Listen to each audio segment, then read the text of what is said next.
सन्माननीय अध्यक्ष महोदय,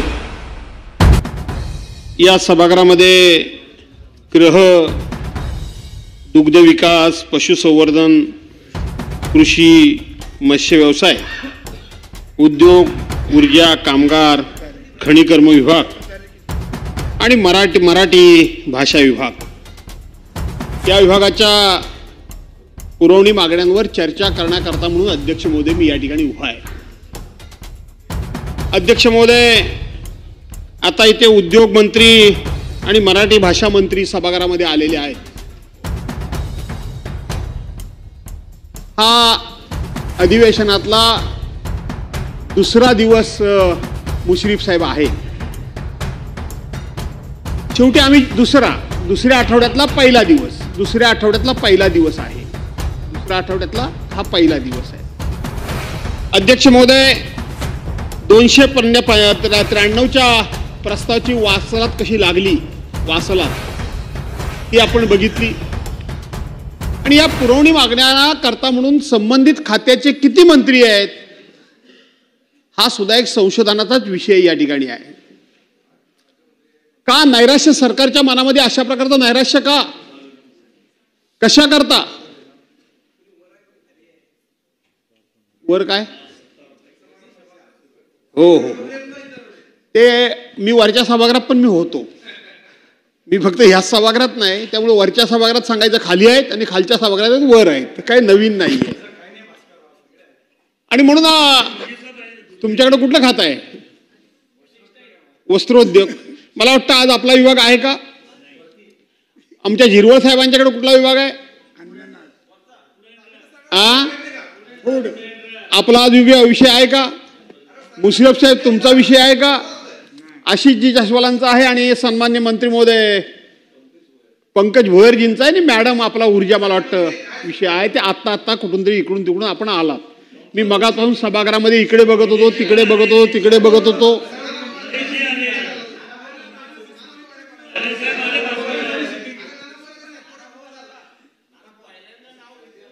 आणि म्हणून अध्यक्ष महोदय, या सभागृहामध्ये आपला नियमित अर्थसंकल्प मार्च महिन्यामध्ये मांडला गेला, फेब्रुवारी-मार्च महिन्यामध्ये मांडला गेला आणि अवघ्या 3 महिन्यानं आपण नेहमीच्या रीतीप्रमाणे, परंपरेप्रमाणे पुरवणी मागण्यांच्या मान्यतेकरता म्हणून सरकारच्या वतीनं सभागृहासमोर आपण आलेलो आहोत।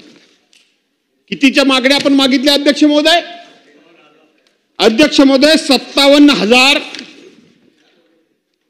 57,509 कोटी 70 लाख आणि 46,000च्या मागण्या आपण या ठिकाणी, एकूण मागण्या या ठिकाणी मागितल्या।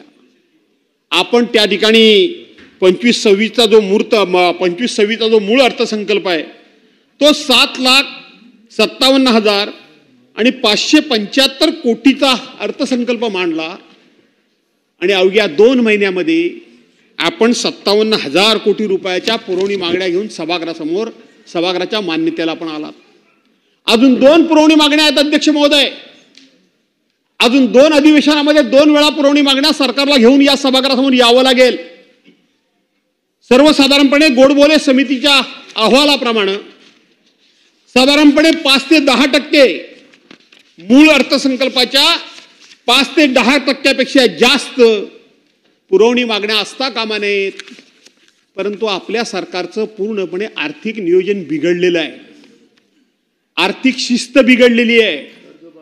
या महाराष्ट्राचं पूर्णपणे अर्थकारण आणि एकेकाळचा शिल्की अर्थसंकल्प मांडणारा महाराष्ट्र आज दिवसागणिक त्या ठिकाणी तुटीचा अर्थसंकल्प मांडायला लागला अध्यक्ष महोदय।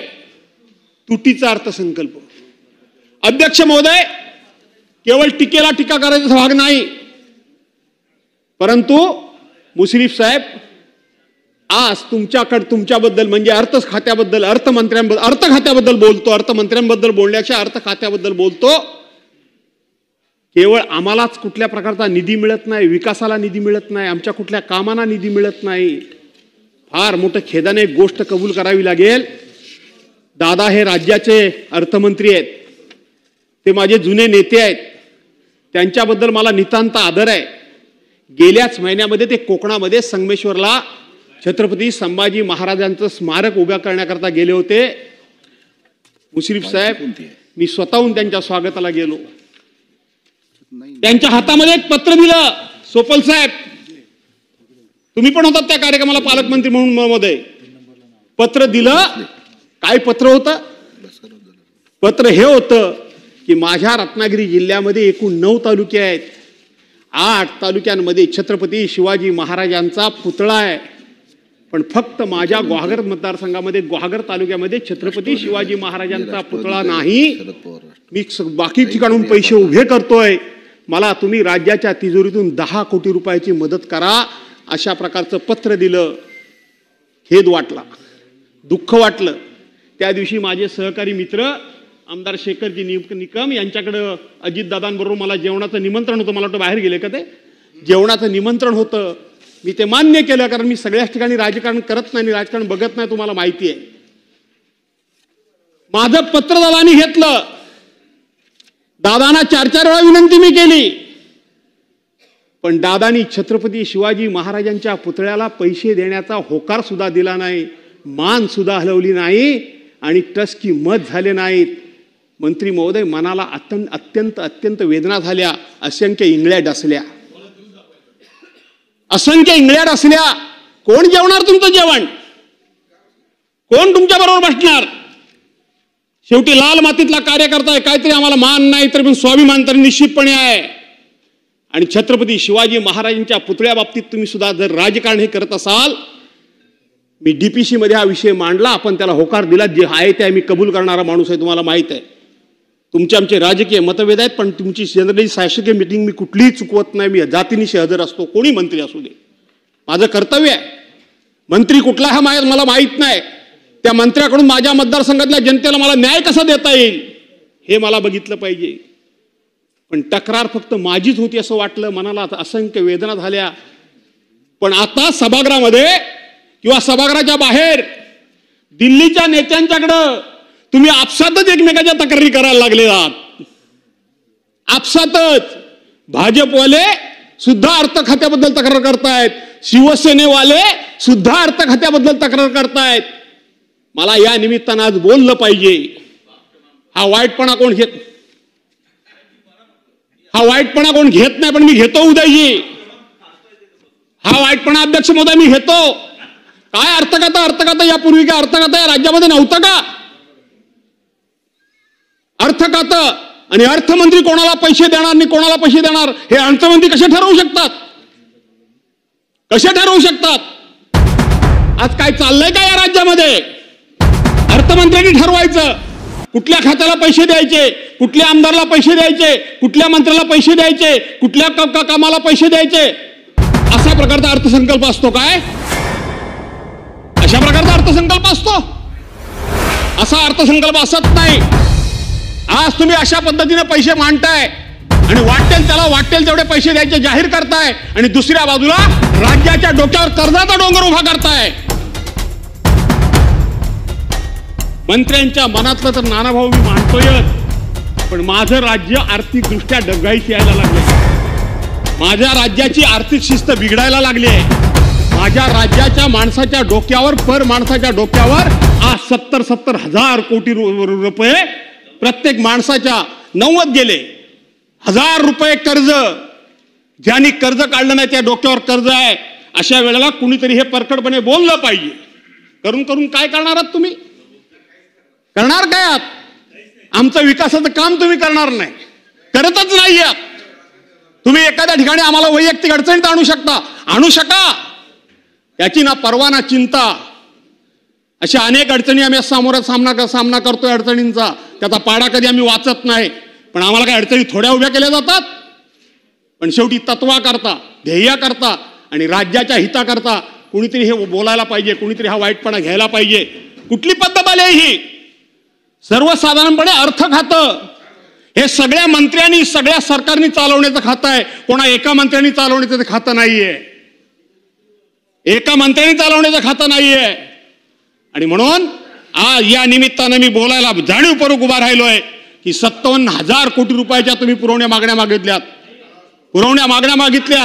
आज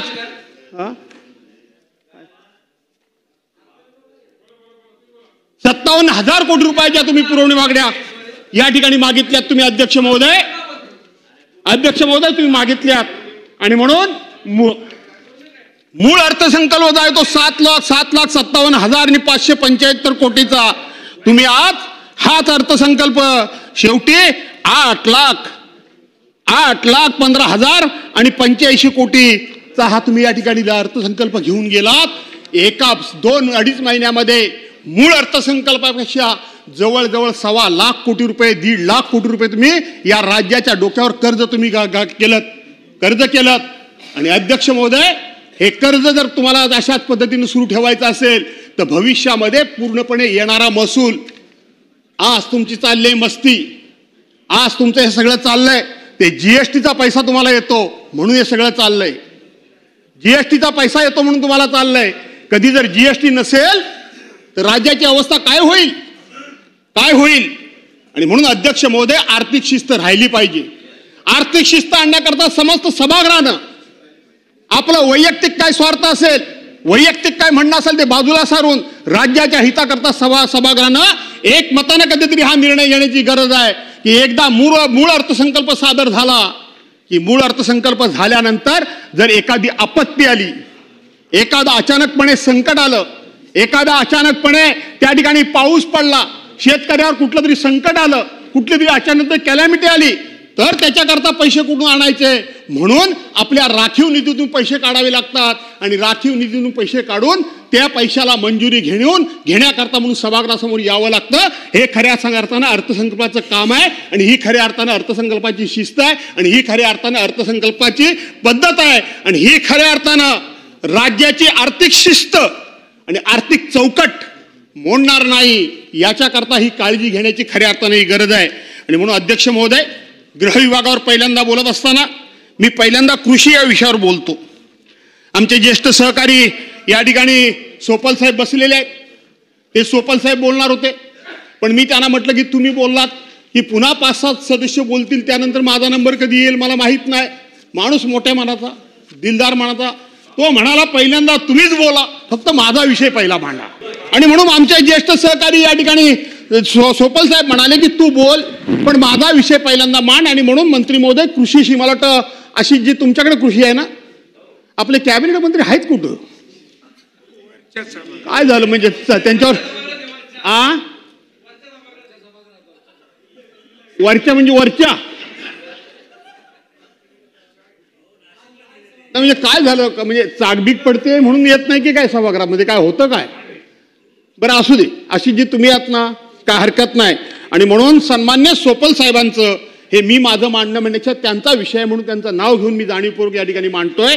त्यांच्या जिल्ह्यातली प्रधानमंत्री पीक विमा योजना जी बार्शी तालुक्यामध्ये आहे त्याच्यामध्ये विमा रक्कम 115 कोटी रुपये मंजूर झाली आणि त्याच्यामध्ये 90,000 शेतकरी लाभार्थी होते.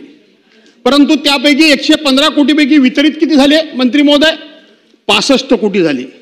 शेतकरी किती होते, 63,000. प्रलंबित रक्कम ही राहिली 49 कोटी आणि त्यातले शेतकरी जे लाभार्थी आहेत ते 27,000 शेतकरी त्या ठिकाणी लाभापासून वंचित राहिलेले आहेत. याचं कारण एकच सांगितलं जातं अध्यक्ष महोदय की शेतकरी किंवा अधिकारी शेतकऱ्यांना जे कारण सांगतात ते सांगतात की केंद्र आणि राज्य सरकारचा दुसरा हप्ता आला नाही म्हणून आम्ही तुम्हाला पैसे देत नाही. तुमच्या उत्तराच्या भाषणामध्ये ही खरी गोष्ट आहे का? जर ही गोष्ट खरी असेल तर खरी म्हणून कबूल करा. जर हे देणं नसेल तर हे वितरित झाले का आणि अधिकाऱ्यांच्या लेवललाच ते पडू नये का त्याची माहिती द्या. आणि याच्या उपर हे जर पैसे आलेच नसतील तर आपण दुसरा हप्ता कधी देणार हे सुद्धा या ठिकाणी सभागृहाला सांगा. अध्यक्ष महोदय, या ठिकाणी दुसरा जो विषय आहे तो विषय म्हणजे आमच्या कोकणातला विशेष करून मत्स्य शेतीबद्दलचा विषय या ठिकाणी आहे. मत्स्य विकास मंत्री सभागृहामध्ये आहेत, त्यांनी मला थोडंसं सांगितलं तर बरं होईल. मासेमारी बंदरे जेटीच्या बांधकामासाठी म्हणजे 53 मोठी बांधकामे हे नवीन उद्दिष्ट शीर्ष कारवानीत करण्याकरता 1,000 इतकी लाक्षणिक तरतूद करण्याचे ठरवण्यात आले आहे. बाब क्रमांक डॉक्टर 61 आणि पान क्रमांक 40 त्याच्यामध्ये हे विशेष आहे. ही 1,000 रुपयामध्ये आपण कशा पद्धतीचे बांधकामं बांधणार आहात, कशा पद्धतीची ही मोठमोठी बंदरं उभी करणार आहात, केंद्र सरकारच्या निधीतून उभं करणार आहात आणि केंद्र सरकारचा निधी जर घ्यायचा असेल आणि जर हेड नसेल तर हेड ओपन करण्याकरता म्हणून 1000 रुपयाची तरतूद हे त्या हेड ओपन करण्याकरता म्हणून करावी लागते, हे मला मान्य आहे. कारण हा नवीन विषय असेल, कदाचित नवीन योजना असेल किंवा नवीन हे हेड ओपन करायचं असेल म्हणून 1000 रुपये. परंतु आपल्या कोकणामध्ये आज बांद्राची अवस्था काय आहे, आज संरक्षण बांधाऱ्यांची अवस्था काय आहे, आज उधाणाचं पाणी पाऊस पडतोय, आज नदीच्या आपल्या समुद्राच्या किनारी राहणारे जे मच्छीमार बांधव आहेत ते चारी बाजूने धोक्यात आहेत, हे तुम्हाला मान्य करावं लागेल. चारी बाजूने धोक्यात आहेत. दुसरेही कोकणातले मंत्री या ठिकाणी आहेत. तुम्ही मुश्रीफ साहेब त्या ठिकाणी काही वर्ष पालकमंत्री होतात. वर्षानुवर्ष ही मंडळी आपला जीव मुठीत धरून त्या ठिकाणी जगतीये. त्या ठिकाणी समुद्र किनारच्या असलेल्या नारळी पोपळी म्हणजे सुपारी, नारळी पोपळीच्या बागा ही इरोजन होऊन समुद्राच्या लाटांना त्या ठिकाणी धूप होऊन त्या ठिकाणी त्यांच्या नारळी पोपळीच्या बागा सुद्धा कोसळून पडतायत. अनेकांच्या घरामध्ये उधाणाचं पाणी शिरतंय. अचानकपणे अमावास्या पौर्णिमेला समुद्राचं पाणी भरतीवर एकदम वाढून येतं आणि त्यावेळेला कितीतरी लोकांच्या घरामध्ये पाणी शिरून त्या लोकांना त्यांचा जीव अतिशय धोक्यात आलेला असतो. आणि म्हणून आपण या ठिकाणी कोकणाकरता खास बाब मी विरोधी पक्षाचा असल्यामुळं माझ्याकरता नाही पैसे दिले तरी चालतील, ते तुम्ही करणारच आहात. आम्हाला पैसे देणार नाहीत हे आम्हाला माहितीच आहे. आम्ही आमच्या मनाची तयारी केलेलीच आहे. पण दिवसागणिक तुम्ही असे विचार करून किती छोट्या मनाचे लोक होत आहे हे सुद्धा महाराष्ट्र बघतोय. ठीक आहे, माझ्या मतदारसंघामध्ये पैसे द्या अगर देऊ नका, पण माझ्या कोकणाकरता पैसे द्या. माझ्या कोकणातला मच्छीमार वाचला पाहिजे, माझ्या कोकणातला बागायतदार वाचला पाहिजे. तो वाचण्याकरता म्हणून आपण जर अशा पद्धतीनं मोठ्या प्रमाणामध्ये उदयजी वगैरे जर संरक्षण भिंती करता, ज्याला आपण प्रोटेक्शन वॉल म्हणतो, त्या बांधून जर लोकांची घरं वाचवलीत, गावं वाचवलीत, शेतीवाडी वाचवलीत ना, बागा वाचवल्यात, त्यांचा जीव वाचवलात, तर तुम्हाला लोक आशीर्वाद देतील. राजकारणी मतदारसंघ कोणाचा आहे हे बघून त्या ठिकाणी लोकांचे जीव वाचणार किंवा जाण्यावर तुमचं राजकारण अवलंबून राहू देऊ नका. दुसरा मुद्दा आहे जो बाब क्रमांक 60 पान नंबर 39 मत्स्य व्यवसाय विभागांतर्गत असलेली मत्स्य प्रबोधिनी ही प्रशिक्षण नौका कुशल मनुष्यबळाद्वारे कार्यरत ठेवण्याकरता उक्त नौकेचा वापर प्रशिक्षण. मला असं वाटतं ह्या गस्ती नौकाचा हा विषय असावा. आपण आपल्या काळामध्ये मागे गस्ती नौका घेतलेल्या होत्या, स्पीड बोटी. कारण शेवटी त्यांच्या येतात बोटी, त्या स्पीड बोटी असतात. आपल्या बोटी त्यांना पकडायला गेल्या तर त्यांचं स्पीड आणि आपलं स्पीड मॅच होत नाही. त्या आपल्या लाकडी होत्या, पण त्याच्यानंतर आपण फायबरच्या घेतल्या होत्या. आणि म्हणून आता तुम्ही जर स्पीड बोटी घेत असाल तर आपल्या कोकणातले मुंबई, पालघर, ठाणे, रायगड, रत्नागिरी आणि सिंधुदुर्ग हे सगळे समुद्र किनारे असलेल्या हा जो पट्टा 720 किलोमीटरचा आहे तो आपल्या कोकणातच आहे. काही करा, या जर स्पीड बोटी घ्यायची असतील तर प्रत्येक जिल्ह्याकरता एक बोट घ्या.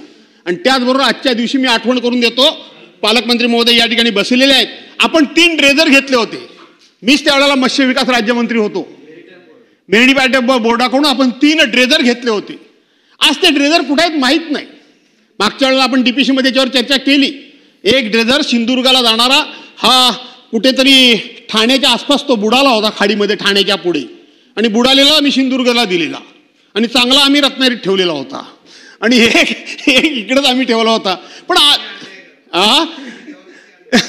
मी आहे ते खरंच सांगतो, पण ते 3 ड्रेजर आता कुठे आहेत तेच माहीत नाही. आणि ह्या ड्रेजरची गरज आहे, कारण दिवसागणिक कोकणामध्ये आपल्या खाडीमध्ये, आपल्या समुद्रामध्ये शेवटी त्या लाटांबरोबर खूप मोठ्या प्रमाणामध्ये वाळू ही किनाऱ्यावर येते आहे. आणि किनाऱ्यावर आलेली वाळू आणि त्या ठिकाणी सँडबार तयार होत आहेत. आणि सँडबार तयार झाल्यामुळं मच्छीमारांना अनेक संकटांना सामोरं जावं लागतं. आणि म्हणून ते ड्रेजर कुठे आहेत ते बघा. ते ड्रेजर जर कार्यान्वित करता आले तर करा, नपेक्षा नवीन ड्रेजर घ्या, काही हरकत नाही. थोडंसं माननीय मुख्यमंत्र्यांच्याकडे हट्ट करा. त्यांच्याकरता बरंच काय लोकांना तुम्ही बोलत असता, लोकांना शिव्या देत असता, तिथं शाबासकी मिळवता. त्याच्याऐवजी इकडे पैसे मिळवून शाबासकी मिळवा, ती पूर्णाली होईल. तर बाहेर गेल्यानंतर मला शिव्या देतीलच, काय हरकत नाही. त्याने काय माझं वजन कमी होत नाही. नको बोलू यांच्याकडे बघून. अरे माझ्या समोर जी मुलं लहानाची मोठी झाली विचारा त्यांना. आता ते काही मोठेच झाले एकदम, त्यामुळे तो भाग वेगळा. आणि मी तुम्हाला माहित आहे की मी अशी कधी कटुता विकास कामांच्या बाबतीत कोणाकडे कटुता ठेवत नाही, मी कधी चुकूनही ठेवत नाही. आणि म्हणून त्यांना मी सांगतोय की तुम्ही माननीय मुख्यमंत्री, एखादा चिमटा काढावा लागतो आणि म्हणून मुख्यमंत्र्यांची शाबासकी मिळवा. कोकणाला पैसे जास्त घेऊन ती शाबासकी जर तुम्ही मिळवलीत तर खूप चांगलं होईल. अशा प्रकारची मी सूचना या ठिकाणी करतो. आपण त्या ठिकाणी मासेमार संकट निवारण निधी हा आपण 56,17,000 फार मायनर 57,000 कोटीमध्ये नाम, कुठे 1000 कुठे 56,00,000. तुम्हाला मी एका ठिकाणी विनंती करतो की पूर्वी मच्छीमार जर अपघातानं वारला तर त्याला फक्त 50,000 रुपये मिळायचे. आपण तो वाढवून आता किती सध्या झालीत मला माहीत नाही, पण त्या काळामध्ये आपण 2 लाखापर्यंत घेऊन गेलो होतो. दुसरी एक अडचण अशी होती की मच्छीमार पाण्यामध्ये बुडाला तर त्याची बॉडी नाही मिळाली तर 7 वर्षापर्यंत त्याला मृत म्हणून घोषित करता येत नव्हतं. 7 वर्षापर्यंत त्याची बॉडीच जर मिळाली नाही तर त्याला विम्याची रक्कम मिळत नव्हती, त्याला कुठलीही मदत मिळत नव्हती आणि तो मृत झाला अशा पद्धतीचं घोषित केलं जात नव्हतं किंवा तशा प्रकारचं डेथ सर्टिफिकेट मिळत नव्हतं. पण त्याच्यामध्ये नंतरच्या काळामध्ये आपण एक ॲफिडेव्हिट घेऊन त्याला घोषित मृत झाला म्हणून घोषित करता येत होतं. आणि जर त्याला काय कॉम्पेन्सेशन दिलं असेल तर तो जिवंत मिळाला तर ते परत देण्याची त्याच्यामध्ये अट घालण्यात आली होती. आता काय परिस्थिती मला माहीत नाही, पण हे कॉम्पेन्सेशन तुम्ही त्याचं वाढवा. हा एकदा तो पाण्यामध्ये पडला तर जगण्याचे संकेत म्हणजे शक्यता फार कमीच असते, तुम्हालाही माहिती आहे, शक्यता फार कमी असते. मध्यंतरी माझ्याकडचा आपण इथं सांगितलं त्यांना मदत करण्याकरता यांच्याच आमच्या मंत्री महोदय उदयजी सामंतच्या जिल्ह्यामध्ये त्यांच्याच मतदारसंघामध्ये एक बोटीमध्ये सगळे बाहेरचे होते, नेपाळी लोक होते, एकच फक्त होता माणूस, तो स्थानिक होता, तो माझ्या मतदारसंघातला होता. कदाचित सगळ्यांनी मिळून जसं मला कॉर्नर करताय तसं त्याला कॉर्नर केलं असेल. गमतीचा भाग सोडा मुश्रीफ साहेब, त्या लोकांनी अशी जी त्याची मान कापली इतकी मस्ती त्यांना, आणि ते मान घेतली आणि त्या मानेतून म्हणजे त्याच्यात त्या निघणारं रक्त आहे त्या रक्तानं तो माणूस आंघोळ करत अख्ख्या दुनियेला दाखवत राहिला. इतकं क्रूर होतं, इतकं भयानक ते होतं की तो डोक्यावर आपल्या त्याच्या रक्तानं आंघोळ करत बसला. ते सगळे नेपाळी, सगळे बाहेरचे होते. त्यांना अटक झाली पण लगेच त्यांना जामीन झाला. मला वाटतं त्यात लक्ष द्या जरा, त्यांना शिक्षा झाली पाहिजे. कारण शेवटी त्या घरामध्ये त्या माणसाचं एक बायको त्याची, पत्नी त्याची, मी माझ्याच मतदारसंघातला एक मुलगी, राहायला धड घर सुद्धा नाही आणि आता ते कुटुंब पूर्णपणे बेवारससारखं पडलेलं आहे. आणि म्हणून अशा लोकांना आळा घालण्याकरता म्हणून आणि त्यांना आपण मदत या ठिकाणी केली पाहिजे. देशातील केंद्रीय मत्स्य संशोधनाद्वारे मत्स्य विभागाच्या अधिकृत जिल्हा कार्यालयातील मत्स्य अधिकारी तांत्रिक त्यांना शिक्षण प्रशिक्षण, ते अधिकाऱ्यांचं नियमित शिक्षण प्रशिक्षण असतं. लोकांना काय ते द्या, त्यांना द्याल तेव्हा द्याल. असे जे काही छोटे मोठे विषय जे आहेत या विषयामध्ये मंत्री महोदय लक्ष घाला. जमलंच तर सगळ्या कोकणातल्या आमदारांना एकदा बोलवा, मच्छीमार संस्थांच्या प्रतिनिधींना बोलवा. दोन्ही जिल्ह्याचे पालकमंत्री किंवा तिन्ही जिल्ह्याचे तिसऱ्या जिल्ह्याचे पालकमंत्री तर नाही आहेत.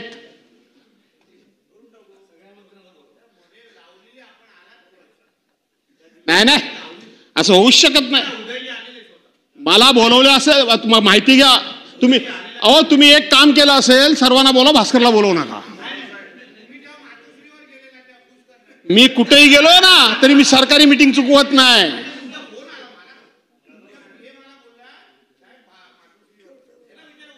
माझा पीए कुठल्या मंत्र्याशी नाही, मीच डायरेक्ट बोलतो. मुळात आधी 25-30 वर्ष माझा नंबर एकच आहे. त्यामुळे तुम्ही माझ्या कोणतरी दुसरा एखादा माझा कोणतरी प्रतिनिधी बघितला असाल, असो काय हरकत नाही. पण मीटिंग बोलवा, समजून घ्या, अनुभव घ्या. काही लोकांकडनं नवीन विषय जाणून घेता येतात. आपले फक्त अधिकारी आपल्याला सांगतात ते काय खरं काहीच नसतं. अधिकारी सांगतात ते खरं सांगायला गेलं तर लोकांचे प्रत्यक्ष अनुभव महत्वाचे असतात आणि ते अनुभवच खऱ्या अर्थानं आपली कारकीर्द उज्ज्वल करण्याकरता आणि आपली कारकीर्द यशस्वी करण्याकरता उपयोगी पडतात. आणि म्हणून लोकप्रतिनिधींना त्या ठिकाणी बोलवा अशा प्रकारची विनंती करतो. कृषीच्या बाबतीत मी आमचे हे जायचं आहे म्हणून बोललो. आमच्या कोकणामध्ये आता काय अवस्था आहे, परवाच्या दिवशी मी सांगितलं. मुख्यमंत्री महोदयांना एक पत्र पाठवलं, मुख्यमंत्री महोदयांनी पत्राचं उत्तर सुद्धा दिलं नाही. कालिदासजी आमचे नेते गेले. नशिबवानात तुम्ही नुसते उपोषणाला बसलात. तुमच्या त्या देवेंद्र फडणवीस साहेबांच्या ठिकाणी मी असतो तर तुम्हाला 8 दिवसाचं उपोषणाला बसवून ठेवलं असतं. पण तुम्ही नुसते उपोषणाला बसलात तर मुख्यमंत्र्यांनी तुमची दखल घेतली. आमचं घर लोकांनी जाळायचा प्रयत्न केला, पेट्रोल बॉम्ब टाकायचा प्रयत्न केला, आमच्या पोराबाळांना मारायचा प्रयत्न केला. वास्तविक राज्याचे मुख्यमंत्री आम्ही तुमचे सहकारी, तुम्ही वास्तविक एक फोन करून जर आमची चौकशी केली असती तर खूप बरं वाटलं असतं. ही या राज्याची पहिल्यापासूनची प्रथा आणि परंपरा आहे. काय आहे कायदा आणि सुव्यवस्थेची अवस्था? माझी स्वतःची गाडी नमस्ते या, माझी स्वतःची गाडी उदयजी सेना भवनच्या खाली उभी राहिली आणि मी गाडीत येऊन बसलो तर माझा ड्रायव्हर तोंड करून एवढं गाडीत येऊन बसाल, एवढं तोंड करून उभा. व काय झालं तर म्हणतो नुसता चहा प्यायला बाजूला गेलो. फुटपाथवर गाडी, सेना भवनांच्या खाली, रस्त्यावर नव्हे, फुटपाथवर गाडी. आणि म्हणून तो एवढं तोंड करून उभा. म्हटलं काय झालं तर म्हणतो आपल्या गाडीची काच फुटली. अरे म्हणून गाडीची काच कशी काय फुटली, काय झालं, काय राजकारणामुळे कोणी काय दगडधोंडा मारला काय? नाही म्हणाला. म्हटलं बोलवा पोलिसांना, काय झालं विचारू तर खरं. त्यांनी सांगितलं की मुंबईमध्ये एक टकटक गँग आहे, टकटक गँग. त्याने बरोबर त्या सीसीटीव्ही मध्ये मला काढून दाखवलं. सगळे पोलीस आले, आशिषजी सीसीटीव्ही मधून काढून दाखवलं. त्यांनी गाडी बरोबर हेरली. मुश्रीफ साहेब फुटपाथच्या पलीकडे गेले, सेना भवनाच्या तिकडून. आणि तिकडून जसे पूर्वी आम्ही डेलकी त्याला म्हणायचे, बेचकीला दगड मारायचो आपण, तो पक्षाविषयांच्यावर काय आम्ही डेलकी म्हणायचो, बेचकी म्हणायचो कोकणामध्ये. तर त्याने तिथून दगड मारला, बरोबर काच फुटली. ती साखरेसारखी गोळे झाले सगळे, काच फुटली. काच फुटल्यानंतर थोडा वेळ ते तसेच थांबले. त्यांनी बघितलं आजूबाजूला कोणी नाही, आले आणि ती काच अशी काय धक्का मारल्यानंतर ती साखरेसारखे गोळे पडतात, खाली पडली. सगळ्या बॅगा उचलून माझ्या घेऊन गेले. बॅगा चांगल्या टकटकीत भरलेल्या होत्या.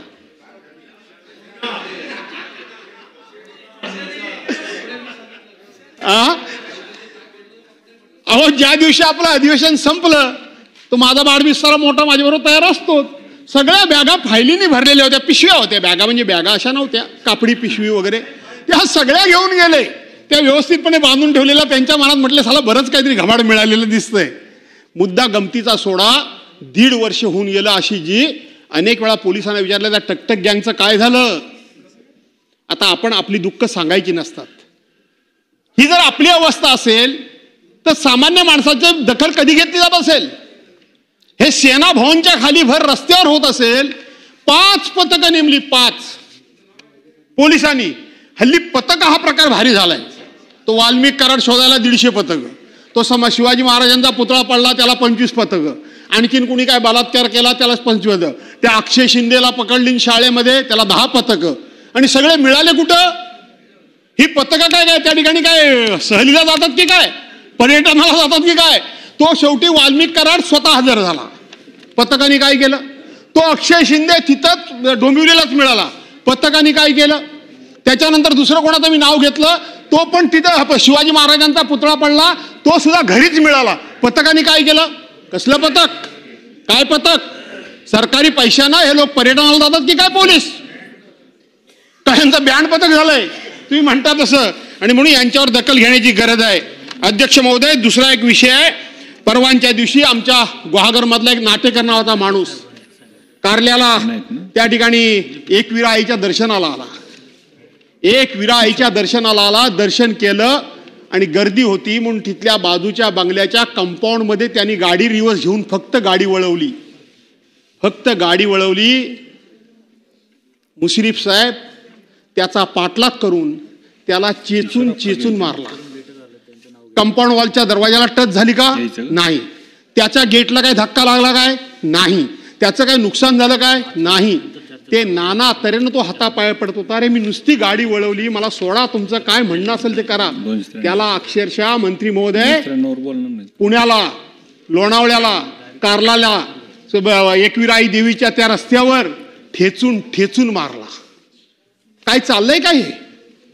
काय चाललंय का हे अध्यक्ष महोदय? त्याला अक्षरशः ठेचून ठेचून मारला. आणि म्हणून ठेचून ठेचून मारला. आणि दुसऱ्या 2च मुद्दे सांगतो आणि मी भाषण माझं बंद करतो, कारण शेवटी या मगापासून सगळ्यांचीच भाषणं होत आहेत. खरं तर ह्या सप्लिमेंटरीवर भाषणं करायची नसतात, बाप क्रमांकाने सांगायचं असतं आणि पुढे पळत जायचं असतं, पण चाललेत भाषणं. तो उदार झालेत. आपलं पीठासन अधिकारी त्याचा फायदा घ्यायचा. थांबा जरा 2 मिनिटं, 2च मिनिटं. दोन मुद्दे मी फक्त माननीय मुख्यमंत्री महोदयांच्या लक्षात आणून द्या.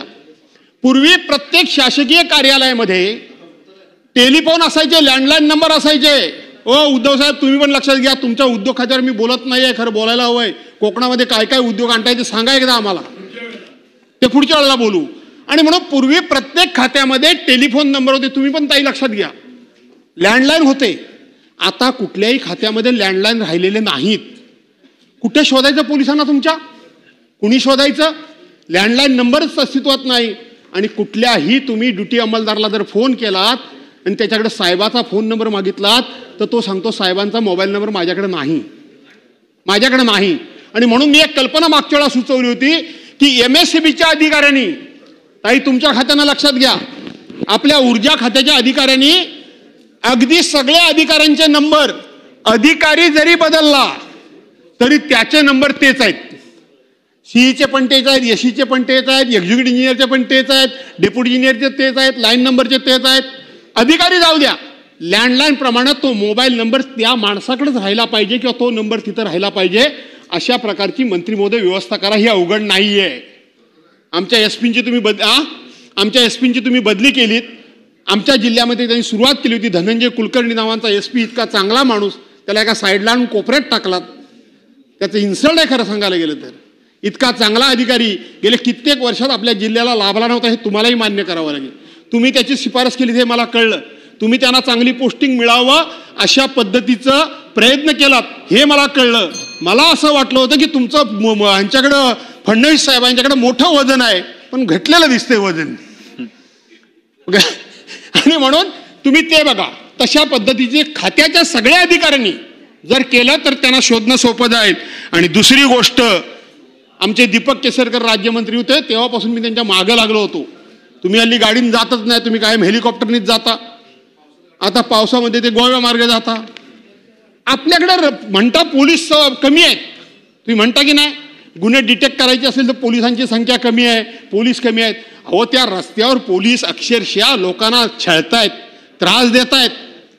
दर 50 फुटावर पोलीस उभे आहेत तुमचे. दर 50 फुटावर 100 फुटावर लोकांच्या गाड्या उभ्या करतात. एका हातात म्हणजे 2 कॅमेरे, एक कॅमेरा खरा, एक कॅमेरा खोटा.